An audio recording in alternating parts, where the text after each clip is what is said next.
ثم ان علینا بیانہ، پھر ہمارے ہی ذمے ہے اس کو بیان کرنا، اس کی وضاحت کر دینا۔ کہیں اگر قرآن مجید میں کوئی آیت آ گئی ہے کہ جو پوری طریقے سے واضح نہیں ہو پائی تو اللہ تعالیٰ پھر اور آیات نازل کر کے اسے واضح کر دیتے۔ روزے کے ضمن میں پہلا حکم آیا، پھر دوسرا حکم آیا۔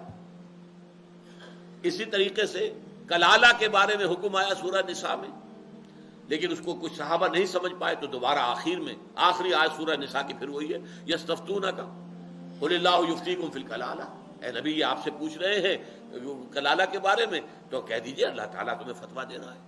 تو قرآن کی وضاحت قرآن کے ذریعے نمبر ایک، قرآن کی وضاحت محمد کے ذریعے صلی اللہ علیہ وسلم۔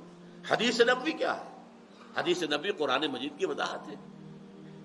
اے نبی ہم نے یہ کتاب، یہ ذکر آپ پر نازل کیا، نزلنا علیک الذکر لتبین للناس ما نزل الیہم، تاکہ آپ لوگوں کے لیے واضح کریں وہ شے جو ان کے لیے نازل کی گئی ہے۔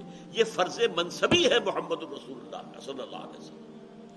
تو جیسے قرآن مجید کی جمع و تدوین کے بارے میں جو جہلاء ہیں، اہل تشیع کے جہلاء، انہوں نے جو شکوک و شبہات پیدا کیے ہیں، اسی طریقے سے قرآن مجید کی وضاحت اور قرآن مجید کی توضیح اور قرآن مجید کی تشریح اور قرآنی احکام کی تفصیل کے ضمن میں جو سنت رسول کا مقام ہے اس کی نفی کی ہے منکرین حدیث نے، اور یہ بھی بہت بڑا فتنہ ہے آج کی دنیا میں۔ بہت سے لوگ پڑھے لکھے لوگ جو ہیں، یہ سر سید احمد خان سے شروع ہوا یہ فتنہ، یہ نوٹ کر لیجیے اچھی طرح۔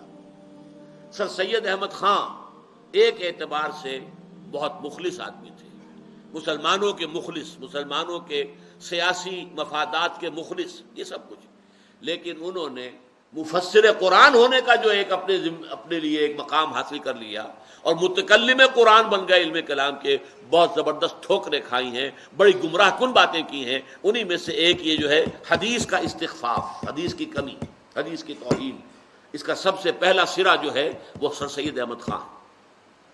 پھر اور بہت سے لوگ ہیں، بہت سے لوگ پیدا ہوئے۔ پنجاب میں مولوی عبداللہ چکڑالوی بہت مشہور آدمی، غلام محمد پرویز یہ ہمارے دور کے آدمی، اسی طریقے سے اسلم جراج پوری بہت بڑے آدمی تھے یو پی کے۔ یہ سب لوگ ہیں جنہوں نے حدیث کی اہمیت اور سنت کی اہمیت کو کم کیا ہے، اور یہ بہت بڑا فتنہ ہے۔ جتنا بڑا فتنہ جو ہے ختم نبوت کے ضمن میں قادیانیوں نے اٹھایا ہے ایک جھوٹے نبی کی نبوت کا پرچار کر کے، اتنا ہی بڑا فتنہ جو ہے سنت کی اہمیت کو کم کرنے کے ضمن میں منکرین سنت نے کیا۔ تو میں یہاں آپ سے عرض کر رہا ہوں کہ در حقیقت یہ جو ہے ثم ان علینا بیانہ، قرآن آج ہم نازل کر رہے ہیں، شروع میں آیتیں اتر رہی ہیں، اب ساری تفصیل ابھی شروع میں تو نہیں آئے گی نا، ہو سکتا ہے ان میں سے کسی بات کی وضاحت کی ضرورت ہو، اے نبی وہ بھی ہمارے ذمے ہے، ہم اس کی وضاحت کر دیں گے۔ کبھی وہ وضاحت قرآنی کے ذریعے سے ہو گئی، جیسے میں نے آپ کو بتایا کلالہ کے بارے میں، باقی وہ حضور کی سنت کے ذریعے سے آپ کا فرض منصبی قرار پایا کہ ہم نے انزلنا الیک الذکر لتبین للناس ما نزل الیہم، ہم نے آپ پر یہ الذکر نازل کیا ہے تاکہ آپ لوگوں کے لیے واضح کریں جو کچھ ان کے لیے نازل کیا گیا۔ یہ فرض منصبی ہے، اور یہ منکرین حدیث جو ہے حضور کو یہ حق بھی دینے کو تیار نہیں، وہ حضور کا حق ماننے کو تیار نہیں۔ میں کہہ رہا ہوں وہ فرض منصبی ہے، اگر وہ حضور نہ کرتے صلی اللہ علیہ وسلم تو گویا کہ اپنے فرض منصبی میں کوتاہی کے مرتکب ہوتے، نعوذ باللہ من ذالک۔